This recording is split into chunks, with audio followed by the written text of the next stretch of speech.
오늘은 정신건강 전문가들한테 꼭 필요한 책을 한 권 소개해 드리고자 합니다. 책 제목은 소크라테스 대화법의 이론과 실제입니다.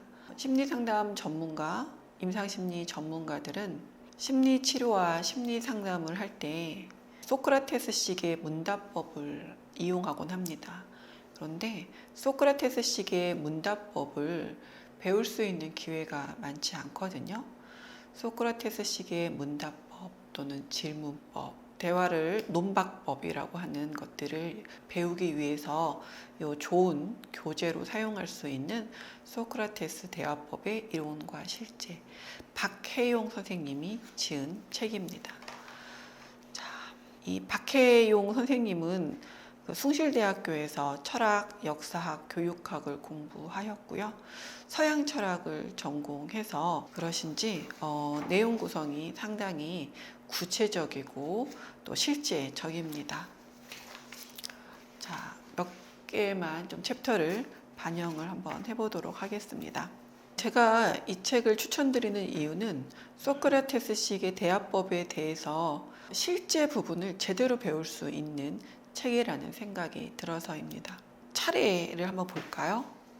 소크라테스 대화법의 이론적인 토대 부분이 나와 있고요. 소크라테스 대화법, 그 다음에 레오나르도 네일손의 소크라테스 대화의 이해와 그 적용, 그 다음에 소크라테스 대화법 변화의 역사, 이렇게 되어 있습니다. 그리고 중세시대의 대화, 또 휴머니즘의 대화, 또 데카르트 시대 이후의 대화, 그리고 그 4챕터가 4장이 소크라테스 대화법의 실제라고 해서 이성의 심과 무능력을 다루고 있고요. 또 소크라테스 대화 프로그램 운영을 위한 매뉴얼, 그 다음에 소크라테스 대화법 프로토콜 예시가 있고요. 소크라테스 대화 수업 방식의 예시, 그 다음에 소크라테스 대화법과 경영에 대한 것들 방대하게 내용이 구성이 되어 있습니다. 읽기도 쉽고 내용이 여러분들이 적용하는데 굉장히 도움을 많이 받으실 수 있습니다. 그 중에서 그 대화 수업 방식의 예시, 그 실제 부분에서 감정을 표현하는 말하기라는 주제를 위한 소크라테스 대화법 적용의 예가 있는데요. 이 예시에서는 선생님들께서 사람의 감정을 효과적으로 표현하기 위해서 말하기와 감정의 상호관계 중에서 그 말하는 사람의 감정 표현의 중요성을 또 이론적으로 설명도 했고, 화자의 감정 표현이 모델이 될 수 있는 역사적 사례를 인지하면서 상황 설정을 통해서 희노애락의 감정을 표현하는 방법을 구체적으로 실어져 있어요. 그래서 이 부분 아주 많이 선생님들이 읽어보시면은 또 유용할 거라고 생각이 듭니다. 이 책 24페이지를 한번 리뷰를 조금 해볼게요. 소크라테스는 어떤 방식으로 본질 문제를 해결하려고 했는가? 그는 마치 개울물을 혼탁하게 만드는 미꾸라지처럼 자신뿐만 아니라 사람이 가진 생각을 혼란에 빠뜨려서 이러한 혼란 상태를 본질에 가까이 가는 길을 위한 출발점으로 삼으려 하였다. 혼란에 빠진다 함은 지금까지 알고 있다고 생각한 모든 것들에 대해서 알고 있는 것을 의심한다는 것을 의미한다. 그는 자신이 옳다고 지각한 것을 다른 사람에게 전하는 방법을 택하지 않았다. 그의 방법은 이미 알고 있다고 생각하는 사람들에게 의문을 제기해서 혼란에 빠지게 한 후 스스로 자신의 의견을 돌아보게 하는 질문과 대답을 통해서 상대가 스스로 혼란에서 벗어나도록 하는 것이다. 이게 이 책에서 가장 크게 여러분들이 배울 수 있는 이점입니다. 이런 중요한 이제 깨달음도 있고요. 그 27페이지 보면은 결국 소크라테스의 정반합, 변증법적 방법을 토대로 생각하는 것, 깊이 사유할 수 있는 심을 배우게 됩니다. 또 플라톤에 대한 얘기도 이제 나와 있고요. 그 소크라테스 대화법의 실제 4장이 제가 중요하다고 했잖아요. 거기서 보시면은 190페이지에 모래시계 도형을 활용하는 게 있습니다. 모래시계 도형을 활용하는 게 있는데, 소크라테스 대화 진행은 먼저 주제를 정한 다음 5가지 단계로 진행합니다.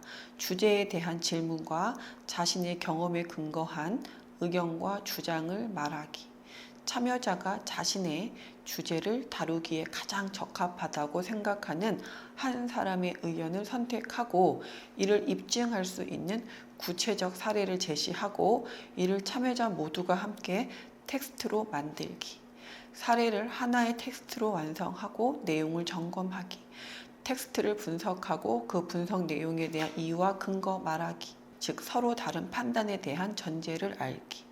위에 근거 있는 판단을 통해서 보편적 원리 도출하기, 그리고 이 5가지 단계를 모래시계 모형으로 비교를 하는데요. 첫 번째 단계에서 그림처럼 다양한 견해들이 다양한 단계를 거치면서 검증 전차를 거쳐서 병목지대를 빠져나와 다시 넓게 적용될 수 있는 보편적 원리를 획득하게 됩니다. 이 보편적인 원리는 이제 확실한 이유와 근거를 갖게 되면서 동시에 사고와 근거의 공유를 통해서 실천적 힘을 발휘하게 됩니다. 그래서 위에 5가지 단계를 거치면서 공동의 지성으로 검증하였기 때문에 이런 방법이 되고요. 이 모래시계 도형 규칙이 있는데요. 자, 소크라테스 대화는 다음과 같은 규칙을 필요로 합니다. 라고선 했는데, 자, 그 규칙들까지만 한번 다뤄보도록 할게요. 대화 참석자는 규칙적으로 참여해서 시간을 정확히 지켜야 하고요. 대화 참석자는 모든 구성원이 이해하기 쉽게 분명한 문장 구조로 표현되어야 하며 들을 수 있는 크기로 말을 해야 하며 간단 명료하게 말해야 한다. 대화 참석자는 자신이 이해할 수 있는 말을 해야 한다. 대화 참석자는 대화의 내용을 요약 정리한다.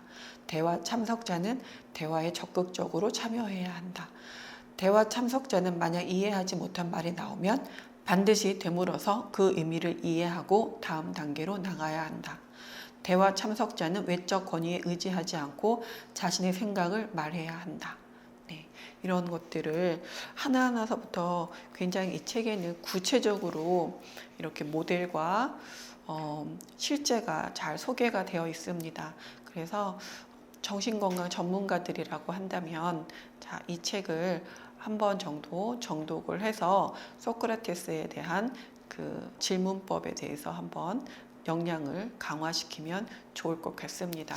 제가 월 1회 정도 소크라테스 대화법의 이론과 실제를 가지고 강독을 할 계획이 있습니다. 그래서 이 영상을 보신 분들은 이 소크라테스 대화법의 이론과 실제 부분을 구성 아카데미에서 신청해 주시면 좋을 것 같습니다. 감사합니다.